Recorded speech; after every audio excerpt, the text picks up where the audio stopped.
पंजाब इस वेले देख रहे दर्शकों का स्वागत है। मैं हाँ जगदीश संधू। बुलेटिन की शुरुआत करते हैं नवजोत सिंह सिद्धू द्वारा अज किए गए ट्वीट्स तो। नवजोत सिंह सिद्धू ने अज एक तो बाद एक 3 ट्वीट किए ने। अपने इन्हां ट्वीट्स राही सिद्धू ने पंजाब की आर्थिक स्थिति के उपर चिंता का इजहार किया है। अपने ट्वीट्स के विच सिद्धू ने लिखा है कि सूबे की आमदन का ज़्यादातर हिस्सा कर्जा वापसी के विच जा रहा है। उन्होंने लिखा है कि सूबे के लोगों की तरक्की के लिए यह पैसा खर्च होना चाहिए। सिद्धू ने अगे लिखा है कि पंजाब सूबे के सिर सब तो वध कर्जा है तो सूबे की तरक्की के राह विच यह कर्जा रोड़ा बन रहा है। इस दे नाल ही अपने ट्वीट राही उन्होंने 13 सूत्री प्रोग्राम का जिक्र भी किया है, जिस दे विच उन्होंने लिखा है कि आर्थिक पारदर्शिता इस 13 सूत्री प्रोग्राम का अहम हिस्सा है। पंजाब के मुख्य मंत्री चरणजीत सिंह चन्नी अज जलंधर के आदमपुर विखे पहुंचे, जिथे उन्होंने लोगों को संबोधन करदियां कहा है कि पंजाब की कांग्रेस सरकार ने लोगों नाल कीते अपने वादे पूरे किए ने ते हुण उन्हां दी सरकार बिजली के बिलों का लोगों के उपर बोझ बेहद घट कर दिता है, जिस कारण लोग हुण राहत की साह लै रहे हैं। इस मौके उन्होंने श्रोमणी अकाली दल ते BSP गठजोड़ ते वड्डे सियासी निशाने लगाए। उन्होंने कहा कि 2022 दे विच कांग्रेस की सरकार फिर तो बनेगी अते लोगों का आधार कांग्रेस के हक दे वल जांदा होया दिखाई दे रहा है। अपने संबोधन राही चन्नी ने आम आदमी पार्टी उपर भी वड्डे सियासी निशाने लगाए ने। बयाना कांड दे जेड़े वीरां दे केस चल रहे ऐसी उन्होंने ऐसे महीने दे विच वापस लेना।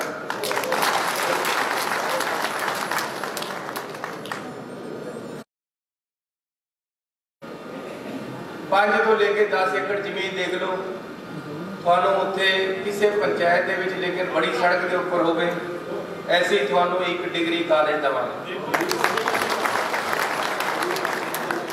जमीन इन्हां कोल हैगी है, मैं अज जाके फाइल मंगा के एक थानू डिग्री कॉलेज ते इत्थे दे हॉस्पिटल तो बड़ा करना। जे कोई अकाली दल च हैगा तां साडे वाल आ जाओ। मैं एकता दे नाल पंजाब नूं अगे लेके जाना चाहुंदा है, लेकिन मेरे भाई जी ने सोना बोले, इन्होंने कहा जी 30 करोड़ रुपया दो तो गल पिछे रही। सो मैं 9 करोड़ रुपया थोड़िया कच्चिया सड़क या पक्कियां जड़ियां चौड़ियां करानियां उन्हें पर दे के जा रहा KP सिंह जी को तुसी दे दियो 9 करोड़ दिया सड़क, चाहे चौड़ियां करा दो चाहे कच्चिया पक्कियां करा दो, जिस तरह कह के उस तरह कर दो। ट्रांसपोर्ट मंत्री राजा वड़िंग लुधियाना पहुंचे, जिथे उन्होंने एक निजी प्रोग्राम के विच शमूलियत की। इस मौके पत्रकारों नाल गलबात करदे राजा वड़िंग ने कहा है कि सिद्धू के 13 नुकाती प्रोग्राम ते चल के पंजाब का विकास संभव हो सकेगा। इस मौके उन्होंने कहा कि पंजाब सरकार ने अपने कीते सारे वादे पूरे किए ने। लुधियाना विखे श्रोमणी अकाली दल के प्रधान सुखबीर सिंह बादल के विरोध की खबर से अपना प्रतिक्रम दिंदियां उन्होंने कहा है कि सुखबीर सिंह बादल का पूरे पंजाब दे विच विरोध किया जा रहा है। वो कहते हैं कि मर्यादा जिहड़ी हैगी है भुल गए सीएम चन्नी, कॉम्प्रोमाइजिंग सीएम ने, इस करके जे सही सीएम होंदे तो इस तरह की शब्दी कौन कॉम्प्रोमाइज चीफ मिनिस्टर ने? सीएम कौन? विक्रम चन्नी किरे ना कॉम्प्रोमाइज चीफ मिनिस्टर ने? वो कह रहे हैं कि यार विक्रम सिंह मजीठिया के कहने नाल कोई मतलब थोड़ी बनता है। ਅੱਜ ਚੰਨੀ ਸਾਹਿਬ ਲੋਕਾਂ ਦੇ ਦਿਲਾਂ ਵਿੱਚ ਵਸ ਰਹੇ ਨੇ, ਰਾਜ ਕਰ ਰਹੇ ਨੇ। ਇਹੀ ਖਤਰਾ ਪੰਜਾਬ ਨੂੰ ਅਕਾਲੀ ਦਲ ਵਾਲਿਆਂ ਨੂੰ ਪਿਆ ਹੋਇਆ ਹੈ। ਔਰ ਜਿਹੜੀ ਗੱਲ ਸ਼ਬਦਾਵਲੀ ਦੀ ਕੀਤੀ ਜਾ ਰਹੀ ਹੈ, ਮੈਂ ਤੁਹਾਨੂੰ ਪਿੱਛੇ ਲੈ ਕੇ ਜਾਣਾ ਚਾਹੁੰਦਾ। ਮੈਂ ਹਮੇਸ਼ਾ ਕਹਿੰਦੇ ਜਨਤਾ ਦੀ ਜਿਹੜੀ ਸੋਚਣ ਸ਼ਕਤੀ ਹੈ ਜਾਂ ਯਾਦਸ਼ਤ ਹੈ ਉਹ ਬੜੀ ਘਟ ਗਈ ਹੈ। ਯਾਦ ਹੈ ਤੁਹਾਨੂੰ ਵਿਕਰਮ ਸਿੰਘ ਮਜੀਠੀਆ ਨੇ ਰਾਣਾ ਗੁਰਜੀਤ ਬਾਰੇ ਕਿਹੜੇ ਸ਼ਬਦ ਬੋਲੇ ਸਨ? ਤੁਹਾਨੂੰ ਯਾਦ ਹੈ ਕਿ नहीं याद? ये तो कुछ किया ही नहीं गा। की क्या चन्नी साहब ने? चन्नी साहब ने क्या है कि जो गंदगी का भंडार तुसी जो गंदे ते माड़े कम तुसी कीते, तुहाडा रोम रोम उन्हां गंदा कम्मां दी अगवाई दिंदा है। की माड़ा क्या है?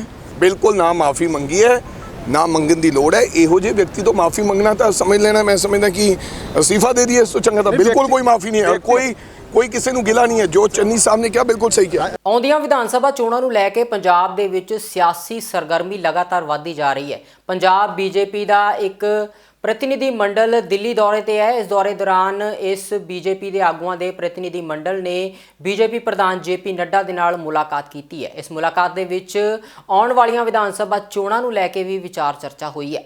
तय की है। अध्यक्ष जी ने कहा चलो बढ़ो आगे बढ़ो चलते रहो, ठीक है। तो सभी 117 पे चुनाव लड़ा जाएगा। बिल्कुल 117 पे चुनाव लड़ेंगे। किसान विरोध कर रहे हैं, उन हालातों में कैसे चुनाव लड़ेंगे? किसान हमारे भाई हैं, हमारे साथ चलेंगे सब। हाँ, शुरुआत हो क्या कोई रैलियां होने वाली है? कर रहे हैं भाई, किसान लगातार विरोध कर किसान लगातार विरोध कर रहे हैं सर। ऐसा है कि बातचीत के दरवाजे हमेशा खुले हैं, बातचीत के दरवाजे हमेशा खुले हैं और कोई भी गलबात ਜਿਹੜੀ ਆ ਬਾਤਚੀਤ ਦੇ ਆਧਾਰ ਤੇ ਸਮਾਪਤ ਹੁੰਦੀ ਹੈਗੀ ਹੈ ਔਰ ਬੜੇ ਖੁੱਲੇ ਮਨ ਦੇ ਨਾਲ ਅੱਜ ਇਸ ਵੇਲੇ ਸੁਪਰੀਮ ਕੋਰਟ ਦੁਆਰਾ ਵੀ ਉਹਦੇ ਤੇ ਰੋਕ ਹੈ, ਕੇਂਦਰ ਦੀ ਸਰਕਾਰ ਨੇ ਵੀ ਇਹ ਕਿਹਾ ਕਿ ਆਓ ਗੱਲਬਾਤ ਕਰੋ ਔਰ ਮੈਨੂੰ ਲੱਗਦਾ ਹੈ ਕਿ ਕਿਸਾਨ ਜਥੇਬੰਦੀਆਂ ਨੂੰ ਕਿਸਾਨ ਦੇ ਹਿੱਤਾਂ ਦੇ ਅੰਦਰ ਪੰਜਾਬ ਦੇ ਹਿੱਤ ਲਈ ਗੱਲਬਾਤ ਦੇ ਕਰਨ ਕਰਕੇ इस मसले का हल लभना चाहिए। तो अब इससे ज़्यादा और क्या करें, इससे ज़्यादा तो कुछ नहीं हो सकता। 2 घंटे में मसला हल होता है।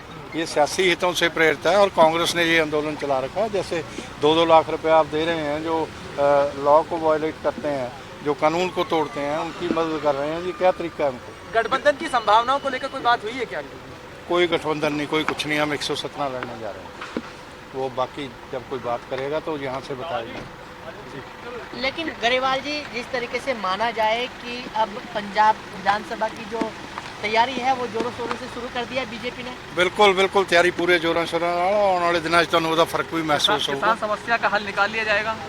ਕਿਸਾਨ ਸਮੱਸਿਆ ਦਾ ਹੱਲ ਆਪੇ ਹੀ ਨਿਕਲਿਆ ਹੋਣਾ। ਕਿਸਾਨ ਨੇ ਜਦ ਸਮਝਣਾ ਇਹ ਜਿਹੜੇ ਕਿਸਾਨ ਸੰਗਠਨਾਂ ਦਾ ਅੰਦੋਲਨ ਆ, ਜਿਹੜੇ ਕਿਸਾਨ ਸੜਕਾਂ ਤੇ ਬੈਠੇ ਹੋ ਜੈਨੂਨ ਕਿਸਾਨ ਆ, ਇਹ ਕਾਂਗਰਸ ਔਰ ਅਕਾਲੀ ਦਲ ਔਰ ਆਮ ਆਦਮੀ ਪਾਰਟੀ ਨੇ ਅੰਦੋਲਨ ਚਲਵਾ ਰੱਖਿਆ। ਇਹ ਸਿਆਸੀ ਹਿੱਤਾਂ ਤੋਂ ਪ੍ਰੇਰਿਤ ਆ। ਪੰਜਾਬ ਬੀਜੇਪੀ ਦੇ ਆਗੂਆਂ ਦਾ ਇੱਕ ਪ੍ਰਤੀਨਿਧੀ ਮੰਡਲ ਦਿੱਲੀ ਦੌਰੇ ਤੇ ਹੈ ਤੇ ਇਸ ਦੌਰਾਨ ਵੱਖੋ ਵੱਖਰੇ ਕੇਂਦਰੀ ਆਗੂਆਂ ਦੇ ਨਾਲ ਮੁਲਾਕਾਤ ਕੀਤੀ ਜਾ ਰਹੀ ਹੈ। ਤੁਹਾਨੂੰ ਦੱਸ ਦਈਏ, ਇਸ ਤੋਂ ਪਹਿਲਾਂ ਪ੍ਰਧਾਨ ਮੰਤਰੀ ਨਰਿੰਦਰ ਮੋਦੀ ਦੇ ਨਾਲ ਵੀ ਇਸ ਪ੍ਰਤੀਨਿਧੀ ਮੰਡਲ ਦੁਆਰਾ ਮੁਲਾਕਾਤ ਕੀਤੀ ਜਾ ਚੁੱਕੀ ਹੈ ਤੇ ਹੁਣ ਰਾਸ਼ਟਰਪਤੀ ਦੇ ਨਾਲ ਵੀ ਅੱਜ ਮੁਲਾਕਾਤ ਕੀਤੀ ਗਈ ਹੈ। ਰੱਖਿਆ ਮੰਤਰੀ ਨਾਲ ਮੁਲਾਕਾਤ ਤੋਂ ਬਾਅਦ ਮੀਡੀਆ ਨਾਲ ਗੱਲਬਾਤ ਕਰਦੇ ਹੋਏ ਬੀਜੇਪੀ ਆਗੂ ਹਰਜੀਤ ਗਰੇਵਾਲ ਨੇ ਕਿਹਾ ਹੈ ਕਿ ਪੰਜਾਬ ਦੇ ਵਿੱਚ BSF ਦਾ ਅਧਿਕਾਰ ਖੇਤਰ ਵਧਾਏ ਜਾਣ ਦਾ ਫੈਸਲਾ ਬਿਲਕੁਲ ਸਹੀ ਹੈ ਤੇ ਇਸ ਦੇ ਨਾਲ ਫੈਡਰਲ ਢਾਂਚੇ ਨੂੰ ਕੋਈ ਵੀ ਨੁਕਸਾਨ ਨਹੀਂ ਪਹੁੰਚਿਆ ਹੈ। ਉਹਨਾਂ ਕਿਹਾ ਕਿ ਦੇਸ਼ ਦੀ ਸੁਰੱਖਿਆ ਦੇ ਲਈ ਇਹ ਕਦਮ ਚੁੱਕਿਆ ਜਾਣਾ ਜ਼ਰੂਰੀ ਸੀ। आज क्योंकि गुरु पर्व आ रहा है, गुरु नानक जी का प्रकट उत्सव है। 19 तारीख को हमने ये मांग की है देश के राष्ट्रपति जी से कि वह पुनः जनता के लिए खोला जाना चाहिए। क्या आश्वासन मिला दिया जाएगा? एक नया उपहार मिलेगा तमाम श्रद्धालुओं को? हमने अपनी बात रख दी है। अब वो सारे मापदंडों को देखकर कोरोना के सभी मापदंड पूरे हो जाएं, उसको देखते उस पर निर्णय करेंगे। पंजाब का प्रतिनिधि मंडल महामहिम राष्ट्रपति जी से मिला और 19 नवंबर को गुरु नानक जी का प्रकाश पर्व आ रहा है और उनको बताया कि देश के प्रधानमंत्री जी ने सालों साल से देश की आज़ादी के बाद से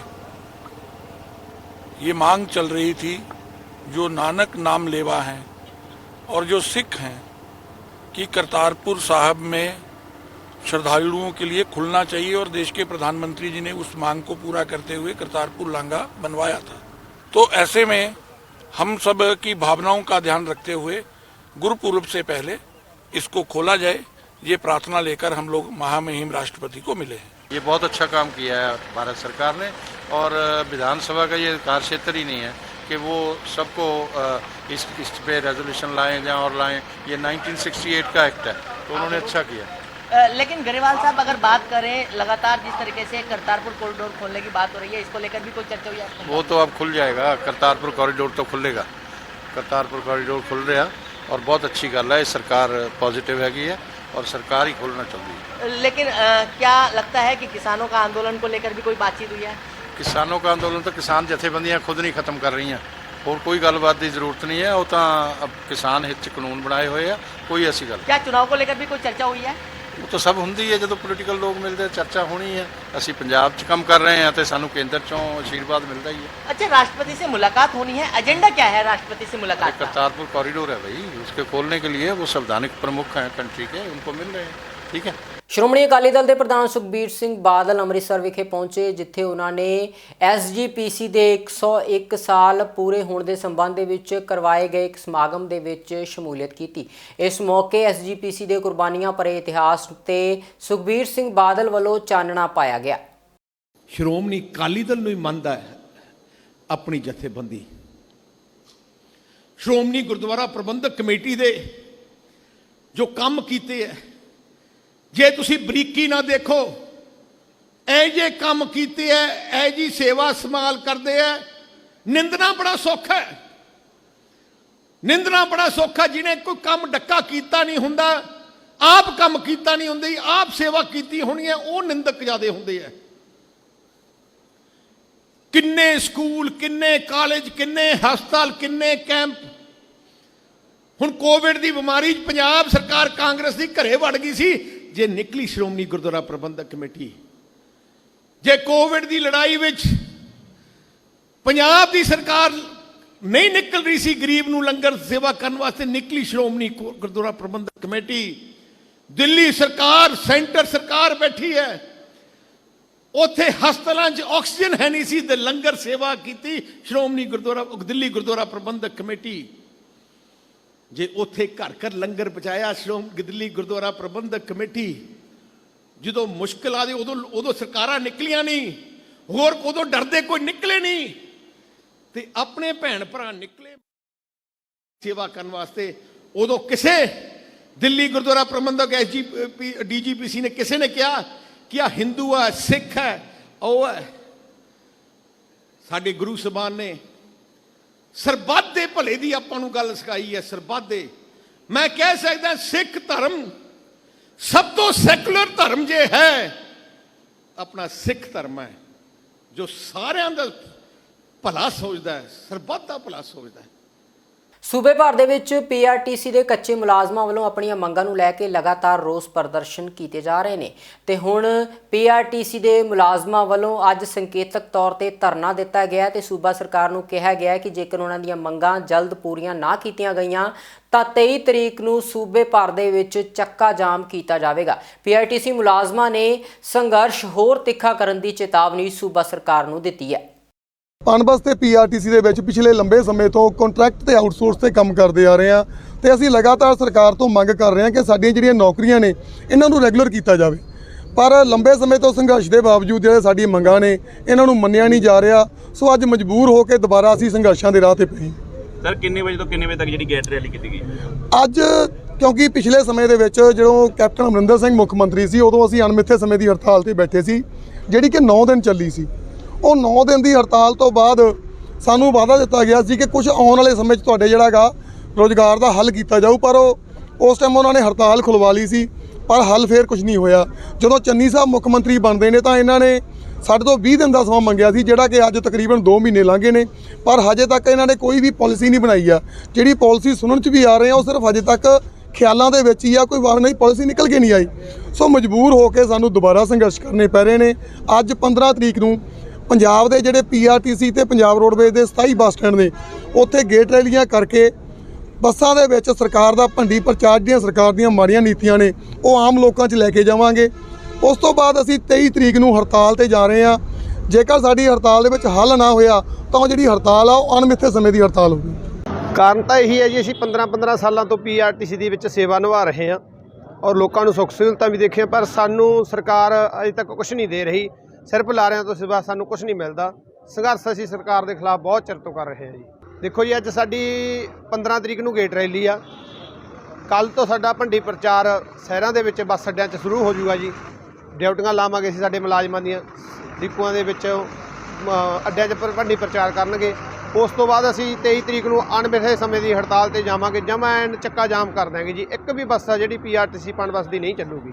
ਦੇਖੋ ਜੀ, ਮੈਂ ਪਿੰਡਾਂ ਤੋਂ 90% ਹੀ ਸਾਡੇ ਮੁਲਾਜ਼ਮ ਆ ਜਿਹੜੇ ਪਿੰਡਾਂ ਤੋਂ ਆਉਣ ਵਾਲੇ ਆ।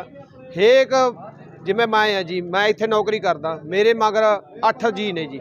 ਸ਼੍ਰੀ ਗੁਰੂ ਨਾਨਕ ਦੇਵ ਜੀ ਦੇ 552ਵੇਂ ਪ੍ਰਕਾਸ਼ ਪੁਰਬ ਦੇ ਸੰਬੰਧ ਦੇ ਵਿੱਚ ਸੂਬੇ ਭਰ ਦੇ ਵਿੱਚ ਸਮਾਗਮ ਕਰਵਾਏ ਜਾ ਰਹੇ ਨੇ ਤੇ ਸ਼੍ਰੀ ਗੁਰੂ ਨਾਨਕ ਦੇਵ ਜੀ ਦੀਆਂ ਸਿੱਖਿਆਵਾਂ ਨੂੰ ਯਾਦ ਕੀਤਾ ਜਾ ਰਿਹਾ। ਰੋਪੜ ਵਿਖੇ ਸ਼੍ਰੀ ਗੁਰੂ ਨਾਨਕ ਦੇਵ ਜੀ ਦੇ ਪ੍ਰਕਾਸ਼ ਪੁਰਬ ਦੇ ਸੰਬੰਧ ਦੇ ਵਿੱਚ ਬੱਚਿਆਂ ਦੇ ਕੀਰਤਨ ਮੁਕਾਬਲੇ ਕਰਵਾਏ ਗਏ। ਇਸ ਦੌਰਾਨ ਜੇਤੂ ਬੱਚਿਆਂ ਨੂੰ ਇਨਾਮ ਵੀ ਵੰਡੇ ਗਏ।